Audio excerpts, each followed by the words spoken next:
Vamos a orar, ¿vale? Un segundito. Señor, muchas gracias por permitirnos abrir tu palabra y por escudriñar en ella, Señor. Queremos hacerlo, Señor, con entendimiento y con discernimiento. Y te pedimos, Señor, que tú le pongas el sentido en el que tú quieres hablarnos, Señor. Te lo rogamos en el nombre de Cristo Jesús. Amén, Señor. Bueno, pues una pregunta. La pregunta es, ¿de qué va Nehemías? ¿Alguien tiene alguna opinión después de lo que se ha comentado, lo que haya leído, lo que haya visto? Sin miedo. O sea, ¿quién dijo miedo? ¿De qué va Nehemías? De renovación. ¿De? Renovación. Muy bien, sigo con preguntas. ¿De renovación de qué? Del pacto. Muy bien, ¿de qué pacto? Con Dios. ¿De quién? De su pueblo. Muy bien. La respuesta casi normal, a Néstor le vamos a dar todos los positivos hoy. La respuesta casi normal hubiera sido de la restauración de unos muros de la ciudad y de cómo Dios usó a un hombre para restaurar los muros de una ciudad. Pero Nehemías en el capítulo 1 ha dicho, Señor, hemos pecado contra ti, concédenos que el lugar donde tú has hecho habitar tu nombre vuelva a tener la dignidad que tú mereces. Y que no sea solo la dignidad de un sitio, de un local, de la materia, de la ciudad o de la edificación, sino que sea la dignidad que tu pueblo te debe. Que tu pueblo te ponga en el lugar que tú mereces. Bueno, realmente, ¿qué era lo que quería reconstruir Nehemías? Realmente lo que quería reconstruir Nehemías, el pacto con Dios, la nación que Dios tenía en su mente, el diseño de la nación que Dios tenía en su mente. Que ese diseño se convirtiera en realidad. Recuerden que hemos visto cómo Dios expresaba su voluntad y cómo Nehemías quería ajustarse la voluntad del hombre, la voluntad de Nehemías y la voluntad de la nación de Israel con la voluntad de Dios, sintonizar con él. Y llegamos a los últimos capítulos, en donde el muro está ya reconstruido, en donde se han tapado, aquí dice en la versión del 60, de Reina Valera del 60, dice los portillos, se han tapado las grietas, los desencajes que había. Por fin se han quitado la mayoría de escombros. No están todos los escombros quitados, pero la gran mayoría de escombros se han podido retirar. Con lo cual, estamos en el final. Hemos llegado al objetivo. La ciudad está reconstruida, lo que queda son unos pequeños detallitos. Poner las puertecitas estas, a ver si el carpintero se da por aludido, a ver si, en fin, vamos terminando esos detallitos, ¿no? Pues en eso estaba Nehemías y en eso estaba el pueblo de Israel. Nos quedan 2 o 3 detalles. Hemos llegado ya al punto que estábamos buscando. Y ahora lo voy a decir de otra forma. ¿Hemos terminado ya la reconstrucción? No hemos terminado todavía. Vamos a echar un vistazo a la palabra, para que sea ella la que hable. Porque aunque vamos a sacar conclusiones, no podemos sacar las conclusiones antes de que la palabra hable. En el capítulo 9, los versículos del 1 al 3 dice, el día 24 del mismo mes se reunieron los hijos de Israel en ayuno y con cilicio y tierra sobre sí. Vamos a apuntar un par de cosillas. Han tenido un pedazo de culto en los días anteriores. Han estado con pedazos de cultos de 3 horas de lectura de la Biblia, de las Escrituras, de la ley, y otras 3 horas de oración, de ayuno, de adoración. Sí, unos días de unos pedazos de culto. Pero ahora lo que hacen es exteriorizar lo que se supone que es su sentimiento interior, tristeza. Se ponen de luto, que es lo que viene a decir aquí. Estaban en ayuno, cuando uno está triste, no tiene ninguna gana de comer. Y con cilicio, es decir, con un traje de saco áspero, doloroso, y con tierra sobre sí. Sí, con tierra, con polvo de tierra, manchando su cabeza y manchando su cuerpo, mostrando así que estaban de luto. Dice el versículo 2, y ya se había apartado la descendencia de Israel de todos los extranjeros, y estando en pie, confesaron sus pecados y las iniquidades de sus padres. Y otro apunte. Después de leer la Escritura, y después de haberla estado meditando y estudiando, y después de haberse confrontado delante de Dios, la conclusión a la que llega ese pueblo es: estamos lejos de Dios. Así que queremos darnos la vuelta y queremos volver a encontrarnos de verdad con nuestro Dios. Confesaron sus pecados.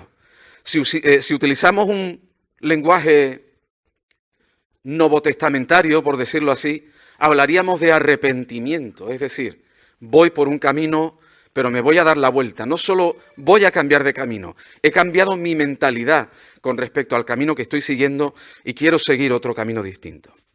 Y dice el versículo 3, y puestos en pie en su lugar, leyeron el libro de la ley de Jehová su Dios, la cuarta parte del día, y la cuarta parte confesaron sus pecados y adoraron a Jehová su Dios.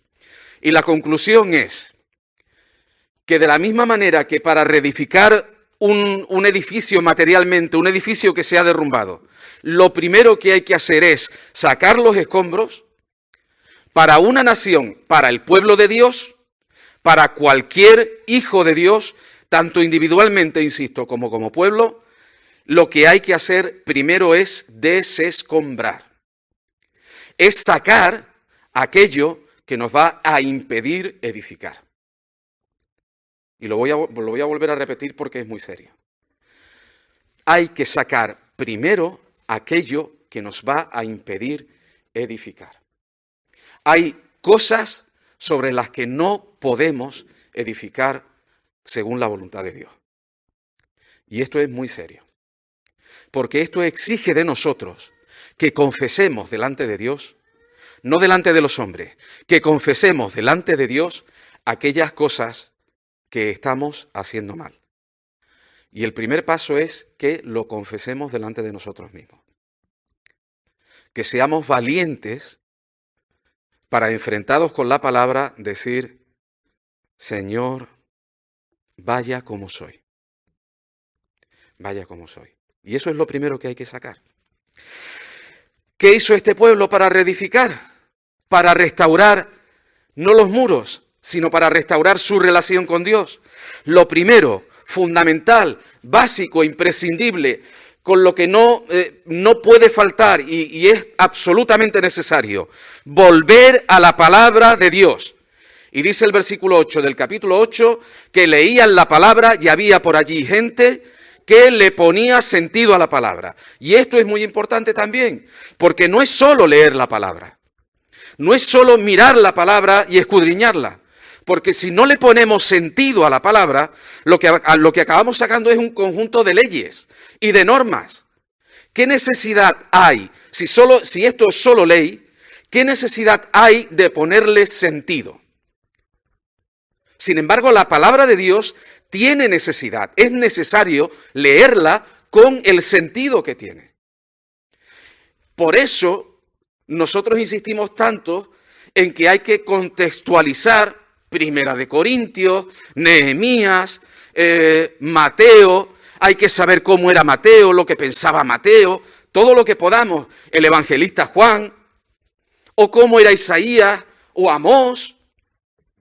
Tenemos que tener una idea porque sus experiencias, ellos relatan sus experiencias con Dios para una época determinada, con una cultura determinada y una gente que entiende las cosas de una forma determinada. Con lo cual, para nosotros leer esto, yo no puedo leerlo como en mis días de hoy.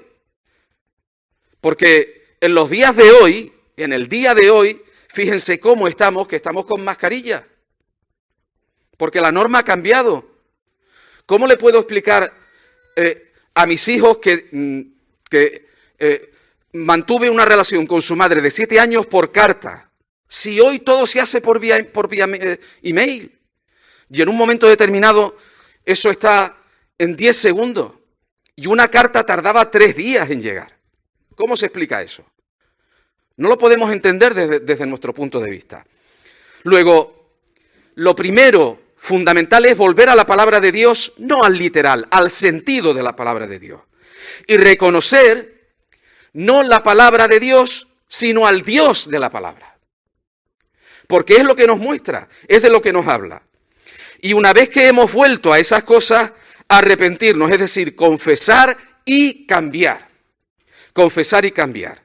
Y por último, y muy importante, postrarnos delante de Él y decirle: gracias, Señor. Te adoramos. Tú mereces toda la gloria, toda la honra y todo el honor. No hay nadie como tú. Este Dios es inimaginable. No hay mente humana que haya podido imaginar a un Dios como el nuestro. Y menos en esta época, menos en la época de Nehemías. Este Dios es un Dios increíble. Nadie lo podría creer.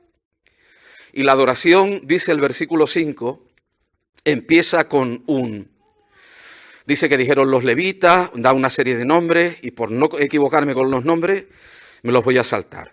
El Señor sabe quiénes son, es muy importante que estén aquí, y el Señor los tiene anotados porque sabe quiénes son.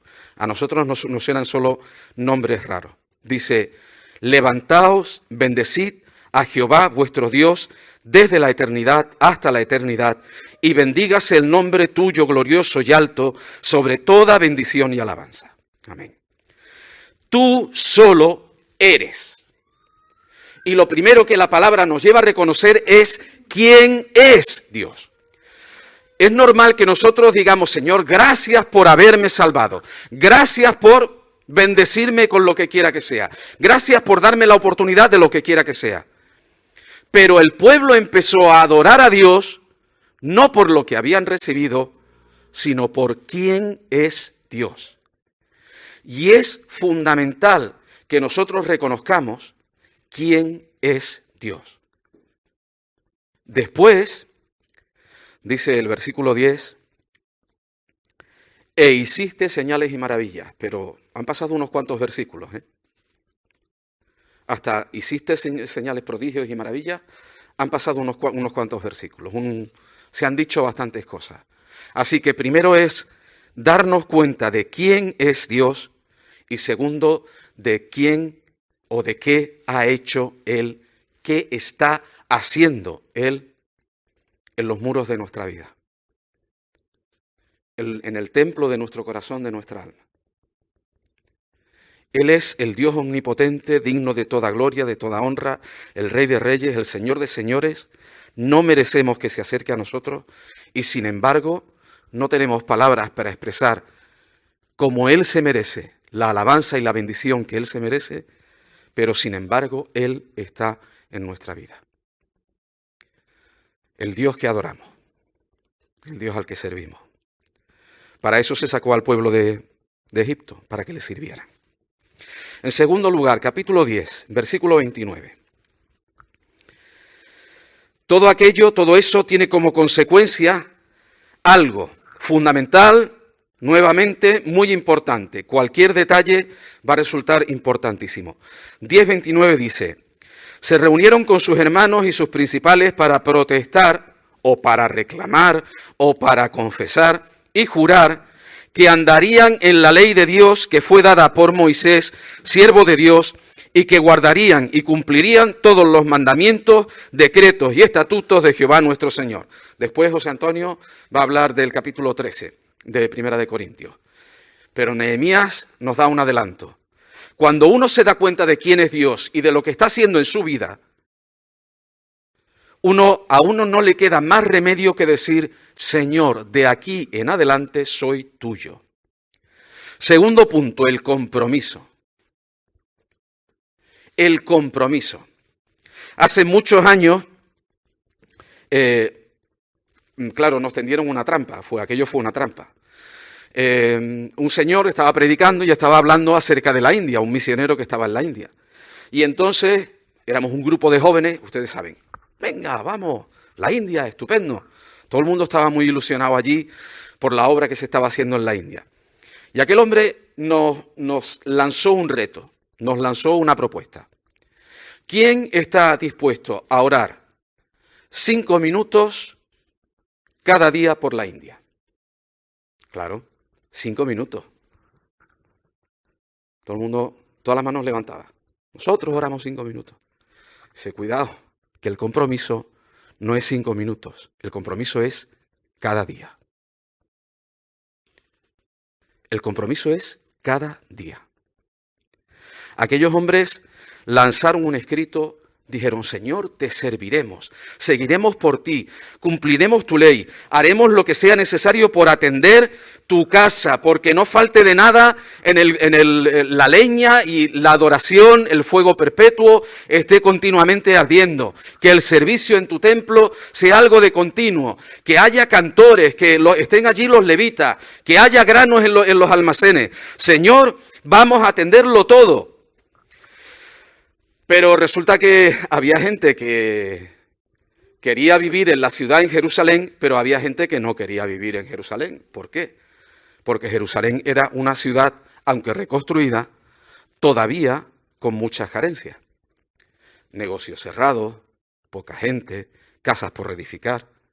Con lo cual, si uno quería tener sustento, lo mejor era irse a las afueras, tener un terrenito y ponerse a cultivar algo, ¿no? Tener el propio sustento. Sin embargo, ellos se habían comprometido a hacer todas aquellas cosas en el nombre del Señor, y ahora que hay que vivir en Jerusalén, pues lo echan a suerte, y dice que bendijeron a quienes se ofrecieron voluntarios para vivir en Jerusalén. Luego, bueno, con sus más y sus menos, pero la cosa va para adelante, ¿verdad? La cosa sigue adelante. Bueno, pues lo difícil no es llegar. Lo difícil no es reconstruir. Lo difícil es mantener adesentado la reconstrucción e ir tapando los detallitos. Eso es lo difícil. Capítulo 13, versículos del 1 al 3.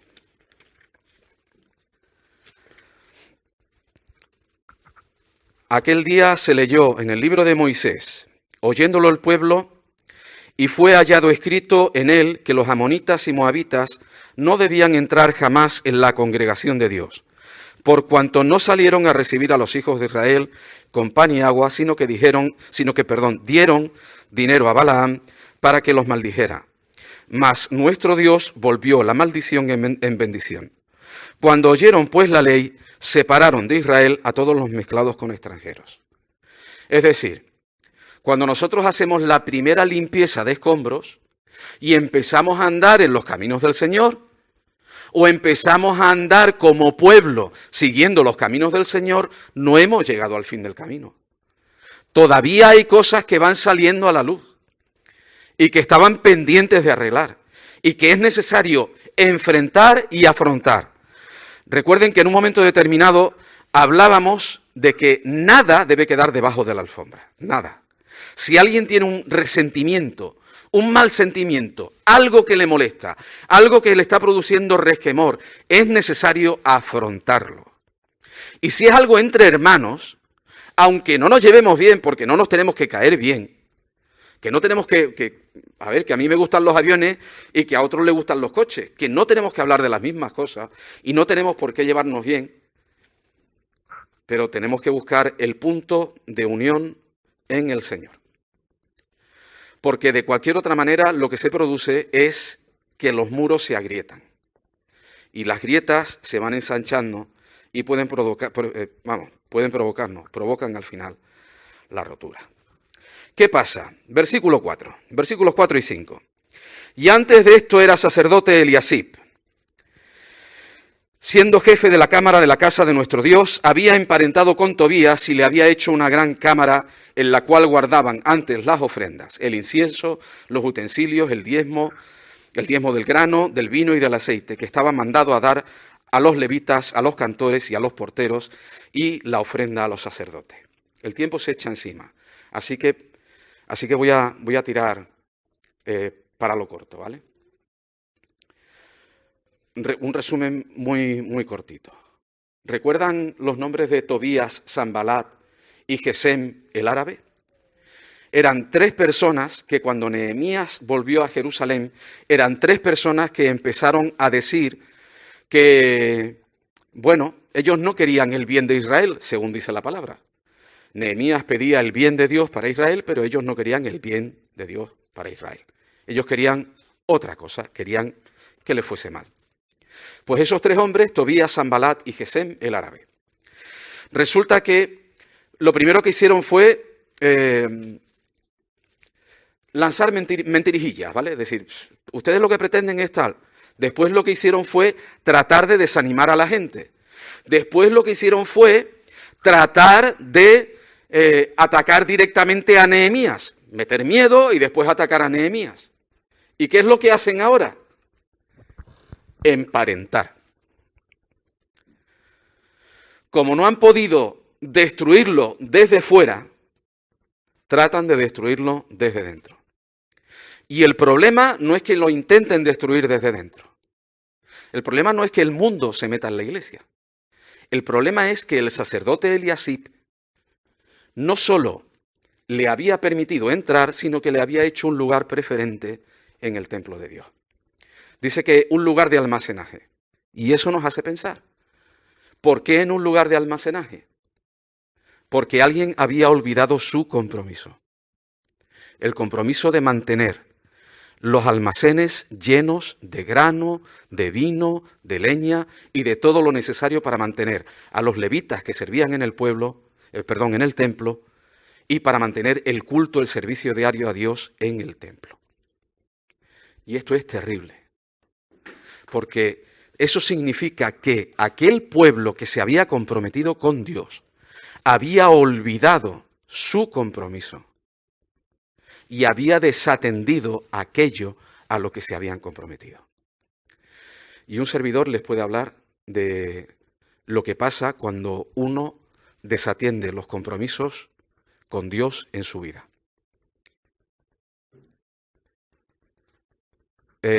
José Antonio va a decir que el amor es sufrido.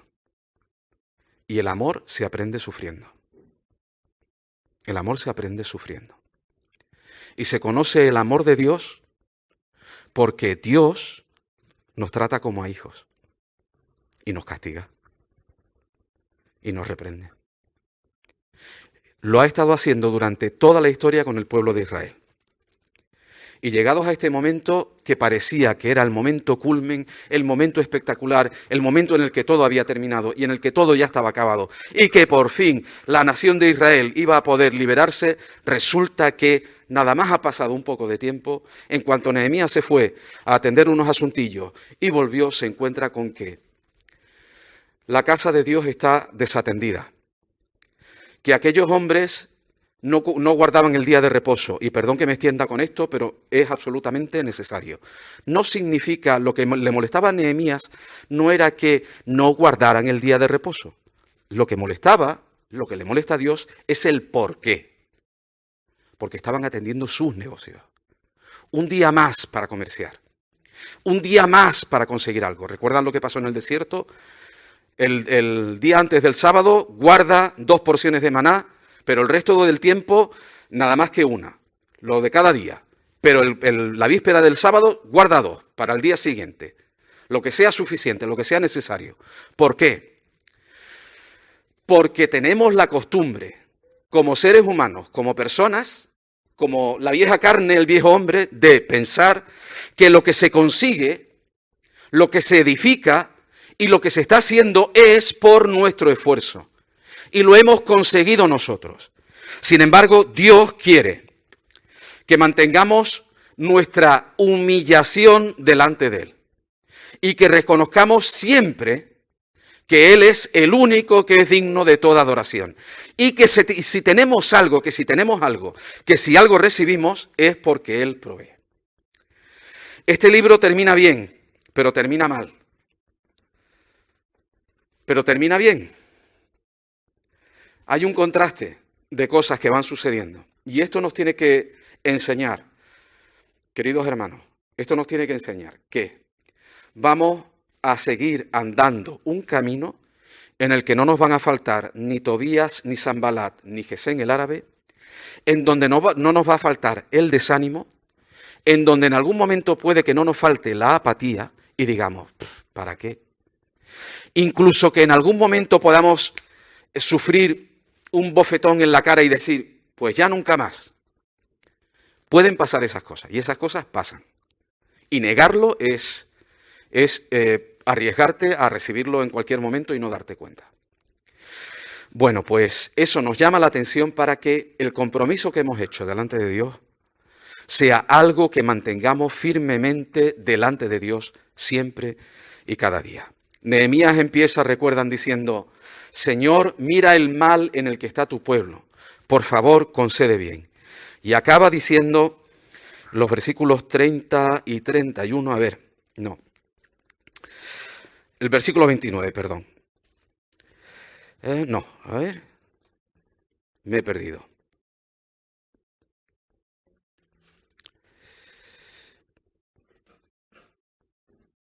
Es antes. ¿Y por qué no lo tengo anotado? Bueno, 13, 30 y 31. Los limpié, pues, de todo extranjero, sí. Puse a los sacerdotes y levitas por sus grupos, a cada uno en su servicio, y para la ofrenda de la leña en los tiempos señalados y para las primicias. Señor, he hecho todo lo que era necesario para que tu pueblo se mantuviera en contacto contigo. He trabajado y me he esforzado en eso, Señor. Acuérdate de mí, Dios mío, para bien. Creo que esta semana en un culto de oración hemos hablado de esto. Acuérdate de mí para bien, Dios mío. Sí, era con Juan Cabeza. Bien, Señor, que esta iglesia, que esta congregación, cuando tú la traigas a tu memoria, tú te acuerdes de que de bien para bien de ella. Que el compromiso que hemos hecho, que la intención que tenemos sea siempre que el fuego de adoración al Señor se mantenga perpetuamente en nuestros corazones. Que Él nos ayude y que para Él sea siempre la gloria.